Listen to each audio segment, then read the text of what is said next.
Bonsoir à toutes et à tous, il est 7h02, donc on est bien à l'heure. Et on va démarrer ce cours de nouveau sur la gloire, toujours cette transformation par et pour la gloire de Dieu.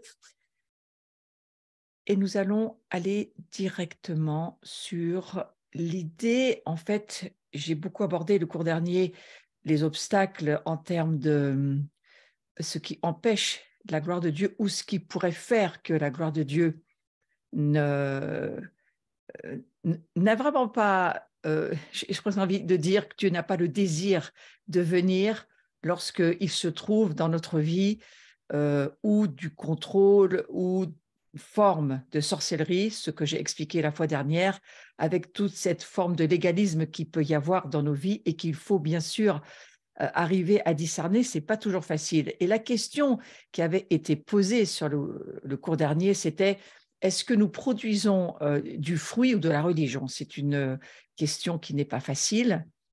Et j'ai lu donc cette histoire du figuier avec Jésus qui s'en approche, et puis que finalement, il ne trouve pas de feuilles sur cet arbre. Et il dit quelque chose d'assez lourd. Il dit à cet arbre que jamais fruit ne naisse de toi. Et à l'instant même, on voit que le figuier va sécher. C'est une forme de jugement. Enfin, c'est comme ça que moi je le comprends. Ce figuier plein de feuilles, mais qui au fond n'a pas de fruits. Et je disais que, selon moi, ça symbolise l'esprit religieux ou les activités religieuses, parce qu'au fond, il a l'apparence, cet arbre, d'être un bel arbre qui se porte bien, qui va très bien. Mais si on réfléchit à ce pourquoi Jésus lui parle comme ça, eh bien, c'est parce qu'il n'a pas de puissance, donc il n'y a pas de fruit pour pouvoir finalement libérer de lui quelque chose que les autres vont pouvoir, dont les autres vont pouvoir profiter. Alors, c'est ce fait qu'ils ne produisent pas de fruits qui m'a intéressée et sur lequel je me suis mise à réfléchir. Et au fond, Adam et Ève, ils se sont recouverts de feuilles de figuier lorsqu'ils ont pris conscience de leur nudité et en pensant que ça serait acceptable pour Dieu, que ça irait, il pourrait se présenter comme ça, il n'y aurait pas de souci au fond. Que, bon, voilà, il essayait de cacher ce qu'ils ne voyaient pas précédemment parce que la gloire faisait qu'ils ne voyaient pas leur nudité. Mais une fois que la gloire s'est éloignée d'eux et qu'elle a commencé à s'en aller, cette gloire-là, eh bien, il y a une autre perception de qui ils étaient sans Dieu. Et là où nous en sommes aujourd'hui, dans la société dans laquelle nous vivons, on peut avoir une idée de ce que cela peut produire, n'est-ce pas? Donc, nous sommes appelés à produire du fruit pour Dieu, et si nous ne le faisons pas, tout ce que nous faisons, et j'insiste là-dessus, c'est ma façon, en tous les cas, moi, de comprendre des choses, tout ce que nous faisons, c'est de la religion. Alors, le fruit, ça représente une vie intérieure qui plaît à Dieu. Les feuilles de figuier, ça représente donc cette apparence extérieure qui finalement déplaise à Dieu. Alors, est-ce que nous avons le fruit, c'est un petit peu le visuel sur lequel j'aimerais qu'on porte un moment nos regards dessus, est-ce que le fruit représente finalement l'amour, la paix, la patience dans notre vie personnelle? Parce qu'au fond, Jésus, il s'est dirigé vers ce figuier parce que peut-être on pourrait penser ça, en tous les cas, il souhaitait manger des figues, il souhaitait manger quelque chose de cet arbre. Pourquoi est-ce qu'il s'en est approché? Certainement pas seulement pour le regarder. Je pense qu'il voulait goûter son fruit. Et de la même manière, pouvez-vous ou pouvons-nous, j'aime bien le mettre aussi à ma personne, c'est aussi à moi que je parle, est-ce que nous pouvons lui offrir nos âmes ou des âmes, parce que ces fruits peuvent représenter pas seulement nous, mais les autres. Alors, est-ce que nous pouvons lui présenter des âmes que nous aurions gagnées ou que nous aimerions gagner pour le royaume? Des malades guéris, des vies transformées. C'est un petit peu ce à quoi je pense lorsque je parle de fruits de cet arbre. C'était sans doute ce que Jésus pensait aussi, on peut en tous les cas l'imaginer, qu'il s'attendait à ce que cet arbre produise quelque chose pour les autres. Et l'idée qui m'est venue à l'esprit, c'est que même si on a beaucoup de feuilles, si on n'a pas de fruits à offrir à Jésus, J'ai bien peur que ça soit que de la religion qu'on est allé offrir et pas grand-chose d'autre. Parce qu'au fond, dans le livre des Actes, vous recevrez une puissance, c'est pas vous recevrez autre chose que de la puissance. Et la puissance, elle produit la vie, elle produit au fond ce qui va nous permettre de libérer le royaume, de libérer la gloire de Dieu, de laisser Christ en nous produire par la puissance qu'il a mis en nous par le Saint-Esprit. Donc, ça m'a intéressé d'aller là-dessus. Et alors, je suis allée sur le verset de Matthieu, chapitre 3, au verset 8, qui dit ceci: « Produisez donc du fruit digne de la repentance. » Le fruit, ce fruit, alors on va lire ce verset: « Ne prétendez pas dire en vous-même, nous avons Abraham pour père, car je vous déclare que de ces pierres, si Dieu peut susciter des enfants à Abraham, déjà, la cognée est mise à la racine des arbres. Tout arbre donc qui ne produit pas de bons fruits sera coupé et jeté au feu. » Là aussi, c'est pas rien d'entendre cette parole de Jésus qui ne semble pas facile à recevoir, hein, parce que la cognée, elle est mise à la racine des arbres, c'est-à-dire que c'est là où déjà nous en sommes. En tous les cas, on peut le comprendre pour la saison dans laquelle nous sommes, et que Jésus va dire, déjà à son époque, tout arbre qui ne produit pas de bons fruits, on ne peut rien en faire en fait. On peut juste en faire du bois à chauffer, quoi. Et nous sommes, chacun d'entre nous, l'arbre de Dieu. Et alors, j'ai commencé à me dire, qu'est-ce qu'il existe comme sorte d'arbre? Alors, beaucoup de sortes d'arbres, mais j'ai voulu aller sur le fait qu'il y a des arbres à feuilles et on admire le feuillage. Alors, je vais aller sur, on va dire, un petit peu ce parallèle, voyager avec moi sur cette histoire, cherchez pas trop à aller trop loin, c'est juste un parallèle pour essayer de faire comprendre quelque chose. Et je vais essayer de le faire avec ce visuel-là. Il y a des arbres à feuillage, vous voyez. Donc, nous admirons leur feuillage, mais ces arbres-là, ils ne portent jamais de fruits. Ce sont des arbres très particuliers. Nous les trouvons dans les jardins publics. Hein, ils sont exposés à la vue de tous. Et ça provoque souvent l'admiration par la beauté de leur feuillage. Donc, ce sont des arbres, voilà, des arbres à feuillage qui ne portent jamais de fruits. Ces arbres-là ne portent jamais de fruits. Et puis, il y a des arbres à fruits. Et c'est ce que Dieu veut que nous soyons. Vous voyez, c'est ces beaux arbres que vous voyez avec des feuillages magnifiques. Mais je ne pense pas que c'est à ça que, justement, Jésus s'attendait. Il s'attendait plutôt à ce qu'on voit maintenant sur le visuel, c'est-à-dire des arbres à fruits. Et c'est ce que Dieu veut que nous soyons, chacun d'entre nous. Un arbre à fruits, un arbre qui produit de bons fruits, qui servent de nourriture, des fruits à valeur éternelle. Et là, je suis en train de parler de la gloire de Dieu. Si on se met à réfléchir à comment fonctionne même la création, toute la création, c'est une manifestation de la gloire de Dieu. Comment la vie rentre dans, on va dire, tout ce qui est créé au niveau de plantes, arbres, fruits, comment le système de vie se met à fonctionner, c'est tout à fait glorieux si on se met à y réfléchir. Et la vie de chacun d'entre nous, si on y réfléchit bien, elle a aussi commencé comme celle d'un arbre. Tout arbre, il a commencé sa vie par une petite graine. Alors, on peut l'appeler pépin, hein, par exemple, et on peut l'appeler, voilà, un noyau, peu importe, mais on va aller sur l'histoire du pépin. Ce pépin, il va donner naissance à un arbre sauvage dont les fruits seront petits et aigres. Et c'est-à-dire que ces graines-là, elles sont impropres à la consommation, sans valeur. Vous voyez, on peut commencer comme ça. Et si on parle d'un arbre sauvage, il donne des bons fruits. Et pour ça, il faudra procéder à une opération qu'on appelle la greffe. Et ça consiste à couper la tête de l'arbre et à introduire 2 greffons par incision verticale dans le tronc de l'arbre. Pour ceux qui ne l'avaient jamais fait, imaginez la chose, hein, on coupe l'arbre, on met un greffon dedans, on introduit 2 greffons, et puis cet arbre, eh bien, il ne va plus produire des fruits selon sa nature de naissance, mais il va produire des fruits selon la nature de l'arbre sur lequel les greffons ont été prélevés. C'est-à-dire des bons fruits, ceux qu'on va avoir choisis. Et moi, ça m'a tellement parlé de notre vie. Parce que c'est une image de ce qui a commencé à se faire dans notre vie. On avait une nature sauvage, hein, on va dire qu'on avait une nature différente de la nature de Dieu. Nous étions de nature de péché, d'une nature séparée de la gloire de Dieu, loin de, qui n'avait plus de connexion. Donc, ce n'était plus la nature de Dieu, c'est une nature déchue.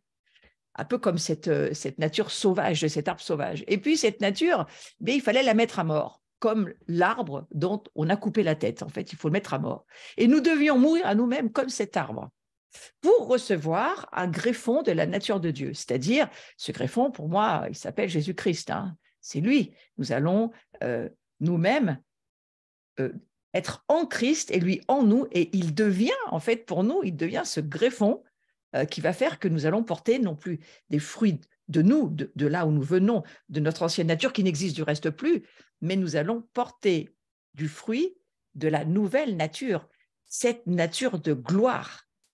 Et en y réfléchissant, si on continue dans cette façon de penser, puisque nous sommes greffés en Jésus-Christ à une nature de gloire, eh bien, qu'est-ce que nous allons faire? Nous allons produire une nature de gloire. C'est tout à fait évident. Ça va nous aider à comprendre que lorsque nous sommes en Christ, nous produisons des fruits glorieux parce que Christ vit en nous. Nous avons une relation avec lui, nous communions avec lui, nous l'adorons. Nous avons aussi la communion avec les frères. Je ne veux pas revenir sur tous les fondements de la vie chrétienne, mais en tous les cas, c'est important de se dire que nous ne sommes plus cet arbre sauvage, mais nous sommes maintenant greffés, comme je viens d'en parler avec cet arbre qui devient finalement l'arbre sur lequel il est greffé. Il prend les fruits de cet arbre-là. Oui. À partir du moment où on est capable de porter des bons fruits, alors, doux au palais, par exemple, hein, des fruits que Dieu va aimer trouver dans notre vie. Parce qu'il faut savoir que Dieu veut trouver des fruits bons, glorieux dans notre vie. Et ils seront de la nature de celle de Dieu qui est dans notre vie. Parce que nous sommes nés d'en haut, nous sommes nés de l'esprit et nous sommes régénérés dans notre esprit, mais notre âme et notre corps ont besoin, eux, d'avancer dans cette dimension de la gloire. Et lorsque nous naissons à nouveau, notre âme et notre corps ne sont pas régénérés automatiquement. Ça se saurait et ça se verrait. Ce n'est pas du tout le cas. En fait, c'est là où commence tout ce travail de voir en nous cette transformation par la gloire, de voir cette... Alors, il faut bien remettre des fondements sûrs pour bien s'y retrouver. Hein. Notre vieille nature, c'est plus d'elle dont il s'agit. Et je veux répéter cela parce que je crois qu'il faut s'en souvenir pour réaliser que nous ne sommes plus d'une nature de péché. Nous ne sommes pas avec deux natures avec lesquelles nous battons. Je le répéterai jamais assez souvent, je veux le redire chaque fois que j'ai l'occasion, nous n'avons qu'une seule nature. Nous ne sommes pas schizophrènes. Et la nature que nous avons aujourd'hui, si nous sommes nés en Jésus-Christ, et si vous regardez cette vidéo en replay, vous n'avez jamais rien entendu, vont tomber sur ce cours tout à fait par un hasard qui n'existe pas, et vous m'entendez dire, nous naissons, lorsque nous donnons notre vie à Jésus-Christ, nous naissons de nature divine, c'est-à-dire nous naissons d'en haut, et nous sommes régénérés dans notre esprit, nous devenons ce que Christ est. Et il suffit de donner son cœur et sa vie à Jésus pour cela. Et de reconnaître que Jésus prend nos péchés, il les prend à la croix, il les porte pour nous, il y a un échange de nature et il nous donne, il nous échange sa nature divine contre la nature de péché que nous étions. Nous ne le sommes plus. Donc aujourd'hui, il faut comprendre que nous allons produire des fruits dignes de la repentance, c'est-à-dire, je vais y revenir, mais il faut quand même en reparler. Digne de la repentance, ça veut dire quoi? Ça veut dire que ce sont des fruits qui vont, grâce à cette greffe, et parce que je comprends qui je suis en Jésus-Christ, je vais tendre vers le fait de vivre et d'apprendre à vivre et de me laisser être transformé pour que ma vie, maintenant, je puisse la vivre par la puissance du Saint-Esprit, en écoutant ce que Dieu veut pour ma vie, en faisant ce qu'il me dit, en avançant dans ses projets et en produisant les fruits qu'il veut que je produise. Donc, on va développer ce domaine des fruits, mais comprenons bien que la repentance, c'est le fait de penser exactement comme Dieu pense, de réorienter toute notre manière de penser pour penser comme Dieu pense, de croire ce que Dieu dit et de croire que nous ne sommes plus d'une nature de péché si nous sommes à Christ, mais nous vivons dans une nature de sainteté. L'idée, l'affaire, c'est qu'il faut le croire. Repentez-vous et croyez à cette bonne nouvelle. C'est Jean-Baptiste qui va le dire, et il va le dire. Il n'y a pas que lui d'ailleurs qui va le dire, mais cette repentance, c'est ça que ça veut dire. C'est que pour comprendre les fruits que nous avons besoin de laisser se développer en nous, il faut croire qui nous sommes en Christ. Et donc, je nous redis que nous allons pouvoir produire alors que nous croyons qui nous sommes et que nous avançons dans la révélation de qui nous sommes en Jésus-Christ et que nous apprenons petit à petit à laisser notre âme et notre corps même se réaligner et rentrer dans les choses que Dieu veut pour nous, les transformations que Dieu veut pour nous voir passer de cette chenille au papillon, pour nous voir être transfigurés, parce que je crois qu'il y a il y a une forme de transfiguration dans notre vie, où il y a des changements tout à fait extraordinaires qui se font par le Saint-Esprit, simplement parce que nous croyons. Nous croyons à ce que Dieu dit, même si nous ne le comprenons pas toujours, nous voulons obéir et avancer dans la voix que nous entendons et qui nous parle, qui est celle de Jésus-Christ dans nos oreilles et qui, par la puissance du Saint-Esprit, va nous permettre de produire des bons fruits. Donc, cette nature, on va dire, sauvage que nous étions avant, nous ne le sommes plus. Et cela, il faut le considérer comme mort avec Christ. Notre vieille nature, elle est morte avec Christ sur la croix. Le vieux roi que nous étions est mort. Vive le nouveau roi qui s'appelle Jésus en nous. On ne veut plus en entendre parler de cette vieille nature. Et pour cela, il faut en avoir une certitude. Par contre, il ne faut pas faire un mélange entre la vieille nature et la chair. Notre chair n'est pas notre vieille nature, c'est quelque chose de très différent. Et la chair, c'est ce qui vit encore en nous. Nous sommes régénérés par le Saint-Esprit dans notre esprit, mais nous sommes dans une incarnation où nous marchons dans notre nouvelle vie, cette nouvelle création en Christ, mais maintenant, il faut que notre chair, c'est-à-dire ce corps du péché que nous étions, eh bien maintenant, il se réaligne. Il se réaligne et que nous apprenions par notre âme et notre corps à nous soumettre au Saint-Esprit. C'est beaucoup une affaire de choix et de décision.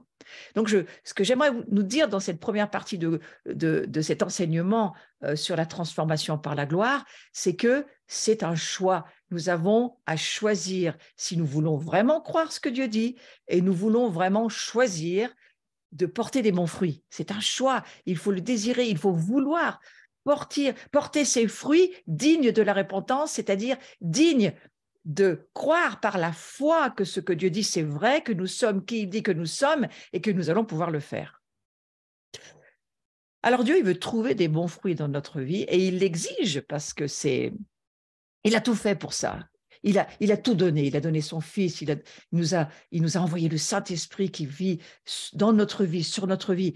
Il nous donne tout ce qu'il nous faut pour que nous puissions grandir, nous développer, mûrir, faire des progrès.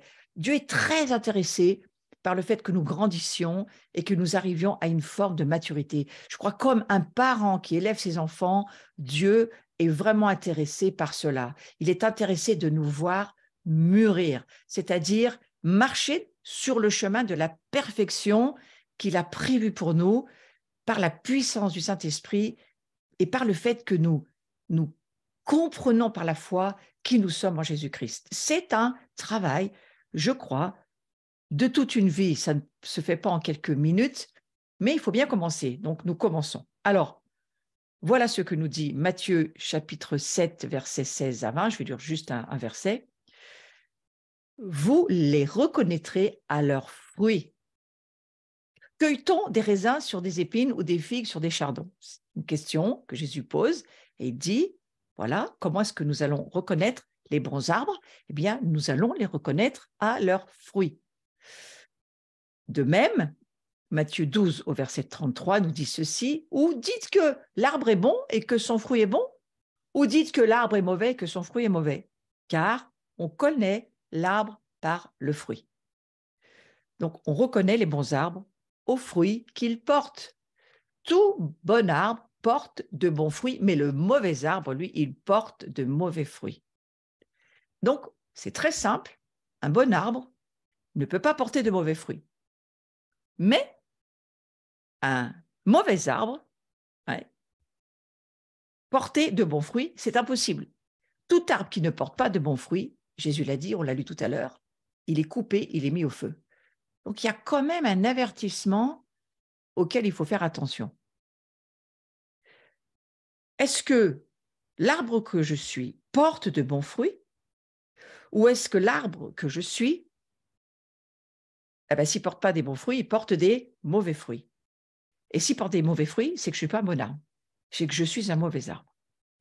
Et il y a un petit bilan que Dieu nous oblige à faire concernant sa gloire. Parce que selon moi, ça a beaucoup à voir avec la gloire. La repentance, elle est manifestée par des fruits.